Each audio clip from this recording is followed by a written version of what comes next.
Today's ACLIE presentation will discuss the impacts of linear infrastructure on wildlife and livestock in Kenya. The authors are Peter Kibobi, currently with Nature Kenya, and Mary Wickstra, Action for Cheetahs in Kenya. Kenya is central to the Eastern Africa cheetah population and critical as the connection between the two genetic subspecies found in Eastern and Central Africa. The cheetah's home range is vulnerable to the threats of continuous expansion of road networks that contribute to its population decline. ACK began monitoring the impact of linear developments on the Mombasa-Nairobi Highway within Salama Study Area in 2013. Highway improvements increased traffic and speed resulted in escalated wildlife and livestock mortality. Land use changes and development threatens cheetahs and other animal populations. In 2019, we conducted a more detailed and rigorous analysis of the roadkill hotspots. In the National Cheetah Survey, we found that cheetahs are present in all areas where roads exist and that they use open areas cleared for infrastructure development to travel and hunt. In total, 23 cheetahs were documented to be killed along Mombasa Highway between Athi and Emali. That was 2005 to 2021. Using statistical tools, a hotspot map was developed over a 3-month study period and past data collected. The study involved secondary opportunistically collected data by CK field staff from 2013 to 2018 and primary data that was collected 3 days a week in 2018. A presence-absence binary logistic regression model was used to analyze the relationship between occurrence and roadkill and the factors that influence roadkills. 407 roadkills were recorded.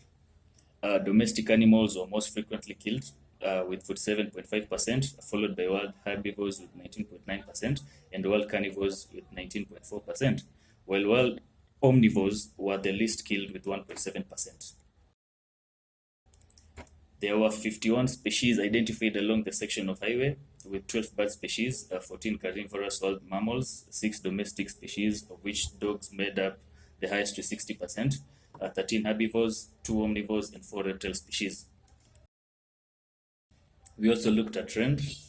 During the study, domestic animal mortality increased from 31.9% to 47.7%, and wild herbivore mortality increased from 19.1% to 24.4%. Wild carnivore, wild omnivore, reptiles, and avian reduced slightly each year. Animal behavior played a role in the frequency of fatalities, for example, basking and grazing of animals along the highway. On seasonality, most species, including domestic animals, showed a seasonal increase in mortality during the short dry season between April and June. This is likely due to drought and search for water sources and grazing areas where rains are absent in this season. Also on seasonality, we looked at omnivores and reptiles. They show different trends, but also in smaller numbers, making seasonality less significant. The time of day had a greater effect on mortality, with the majority of people interviewed stating the threats from wildlife crossing and road is greater at night when visibility is low and animals are blinded by lights of the vehicle.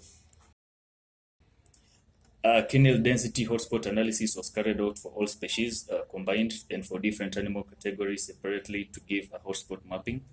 Indicators showing the greatest impact were proximity to migratory routes, settlements, tunnels, road corners, fence, presence at land covers, of which included grassland, dwarf shrub grassland, and open shrubland, as seen on the map.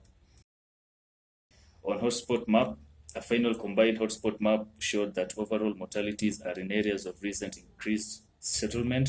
This is likely due to the displacement of wild herbivores in grasslands, the availability of water in the northern section, and the high number of domestic dogs recorded in the growing town areas. Interviews were done with local authorities and community members, which it evaluated the level of knowledge and opinions on animal mortality as a result of linear infrastructure. The majority of respondents recognized vegetation cover as a main factor influencing animal vehicle collisions and reported water points as another factor.